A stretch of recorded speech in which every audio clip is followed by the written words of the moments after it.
السلام عليكم، بسم الله على بركة الله.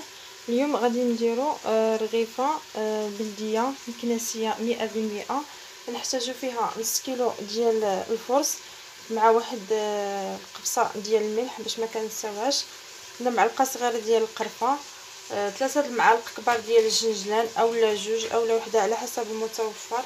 عندنا 2 معالق كبار ديال الجنجلان، عندي نص خمارة، عندي كاس معامرش ما بين الزيت والزبده، وعندي كاس فيه ماء زهر وزعفران في الزكتو فيه، وعندي هنايا غندير رغيفه معمره، وعندي هنايا اللوز تنقشروه وتنحمروه بشويه ديال الزيت وكنخلطوه بشويه ديال الزبده بحال اللي كنخلطوا العقده وما زهر، تندير الكويرات. انا درت غير هاد الكميه هذه باش غنبدا باش ما ينشف لياش ومن بعد نكملو وخلاص. وعندنا العسل اللي غادي نعسلو فيه الرغايف ديالنا، ونوجدو كلشي باش ما نساو حتى شي حاجه، وبالطبع الزيت باش غادي نقليو ملي غنساليو. دابا بسم الله غادي نبداو مباشره نعجنو الرغيفه ديالنا. اول حاجه غنديرو الطحين ديالنا، نديرو الجنجلان اللي كنطحنو حتى كيتعلق بحال اللي كنصوبو به الشباكيه باش ملي كنبقاو نطلقوا الورقه ديالنا ما كتقطعناش تنخدموها بسهوله. كنديرو النافع القرفه، كنديرو هاد نص خماره ديال الحلوى، نخلطوا هاد الشيء اللي ناشف نفسوه بيدينا هكا، ومن بعد كنضيفوا الزبده والزيت ديالنا،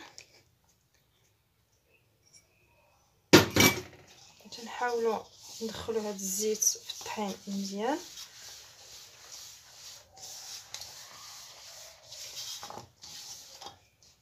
الزيت في وسط والزبده في الطحين مزيان مع داك القوام ديالنا. كنضيفوا الماء زهر وتنخلطوا العجينه ديالنا. العجينه ما خصهاش تكون قاصحه بزاف وما خصهاش تكون رطبه بزاف، غنحاولوا نخليوها ما بين وبين. انا غنضيف لها شويه ديال الماء، يكون الواحد تيعجن راه كيشوف العجينه في يديه. ان الماء ما تيمكنش نعطيوه 100% على حسب الطحين، كاين اللي كيكون تيشرب، كاين الطحين اللي ما تيكون ما تيشربش. واحد تكون تتعجن السيده العجينه راه كتشوفها في يديها واش رطبه ولا قاصحه بزاف، المهم تكون متوسطه العجينه. انا غنكمل العجينه ديالي، مازال غنضيف لها واحد شويه د الماء، يعني تقريبا دابا درنا كاس ونص ما بين الزهر والماء، كاس ديال الزهر ونص كاس نتاع الماء. صافي العجينه ديالي راه هي هذه.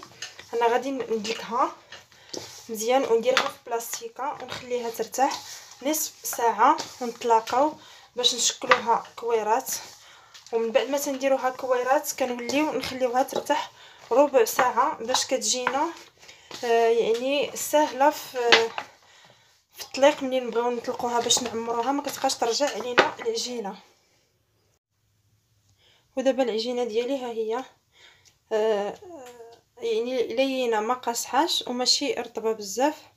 ها هي العجينه. دابا غادي نخليها هكا، ندير لها سلوفان، غادي نخليها ترتاح ونتلاقاو كما قلت لكم قبيله باش ما نحرق لكمش المراحل. هانتوما هي غنخليوها ترتاح نصف ساعه ونرجعوا ان شاء الله باش نشكلوها كويرات. دابا بعد ما وجدت لنا العجينه ديالنا طلقات راسها، كان حتى تطرخا، تنديرو يدينا بشويه ديال الزيت وتنحاولوا كنديروا كويرات على حسب. من الاحسن تيكونوا صغيورين شويه تيجيو زوينين حتى في المنظر وفي الخدمه ديالهم. تنديروا كويرات على هذا الشكل هذا صغيورين. انا دابا غادي نكمل هاد العجينه ديالي هكا كويرات باش ما يجيش الفيديو طويل، يعني كويرات راه كلشي كيعرف يصوب بحال اللي كنصوبوا مسيمنات كنقطعوهم، وغنخليهم يرتاحوا ربع ساعه ونطلقاو باش نبداو نطلقوا العجينه ديالنا. كنهزو الاولى اللي تكون ارتاحت، ودائما انا كنخدم على سطح العمل، انا تيكون عندي نقي كنقيه عليه تنخدم تيجيني ساهل في الخدمه. كنطلقوا العجينه هكا، نحاولوا كنورقوها شويه بالزيت وتنرققوها الوسط وتنتبعوا الجوانب باش ما كتجيناش مدقصه ولا قاصحه، باش ملي كطيب وتتعسل كتبقى فيها ديك القرمشه ديالها ما كترطبش، واخا تبقى حتى عندنا شهر دابا في السطل ديالها ولا في الاناء اللي كنخبعوها فيه. كنطلقوا هذيك الكويره هكا بحال شكل خبيزه، تنحاولوا نطلقوا على يدينا عاد تنديروها في العجينه باش ما تتقبلناش العجينه. ودابا تنجمعوها بحال اللي كنجمعوا الرغيفه نتاع كنديروا الملاوي، كنديروا لها هكا وتنهزوا هاد الجهه تنجيبوها لهنا وتنقلبوها، وهاد الجهه هادي كنردوها هنا. علاش؟ باش ملي نبغيو نقليوها ما ترتقناش، حيت الا جمعناها كامله من جهه هكا بحال كنديروا دائما نتوما كتشوفوا الحشوه كتبان، وملي غنبداو نقليو غادي ترتقنا. كنقلبوا جهه كنديروها على هذا الوجه والجهه الاخرى تنقلبوها لتحت سهله وتنخليوها ترتاح. نوريكم واحده اخرى. كنطلق العجينه ديالي، هي ملي كترتاح تتعطي الطوح وتتطلق يعني مزيان. كما قلت لكم تنقبطوا هاد الكويره تنبركوا عليها تنضغطوا هكا، تنحطوها في الوسط وتنجمعوا عليها العجينه من هنا والعجينه من هنا، وجهه تنديروها هكا للفوق وجهه كنردوها هنا لتحت باش ملي تنقليو ان شاء الله باذن الله ما تطرطق ليناش الرغيفه ديالنا. انا وريتكم دابا جوج حبات، انا غنكمل العجينه ديالي ونتلاقاو منين نبدا نقليها ان شاء الله. الرغيفات ديالي ها هما دا، انا راني قليت الجزء الاول حيت الطلبيه ديال السيده بغاتها وزباتني عليها.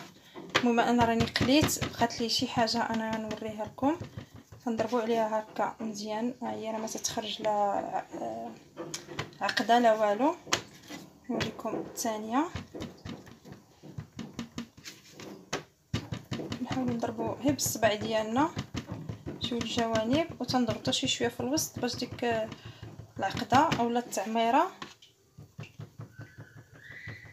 ما تطرطقناش في القلي. دابا غندوزو نديرهم في المقلاه. الرغيفات ديالنا ها هما دا في المقله اللي صافت قدامكم.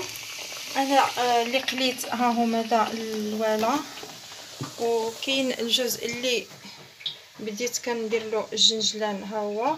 ونتلاقاو في طبق التقديم.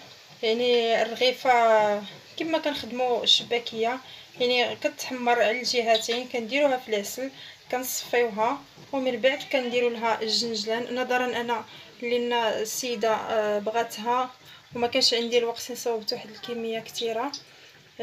نتلاقاو في طبق التقديم. انا وريتكم الطريقه والقلي تبارك الله راه كلشي تيعرف يقلي ويعسل ويدير الجنجلان. الرغيفه ديالنا ها هي وجدات، ها هي كي كتشوفوها تتجي زوينه محمره ومورقه، ما كتجيش معجنه، كتجي زوينه. ممكن نحلو شي وحده نشوفوها. نتوما كتشوفوا هي فيها قرمشه واخا معمره ما كتجيش معجنه من الداخل، تجي كلها مورقه كي كتشوفوا هكا. وتنتمنى ان تعجبكم هاد الرغيفه ديالي وتجربوها وتدعموا القناه ديالي وتبارطاجيوها مع الناس اللي مازال ما عرفوش القناه ديالي. ونتلاقاو في شهوة الضحى مع سناء في وصفه جديده ان شاء الله.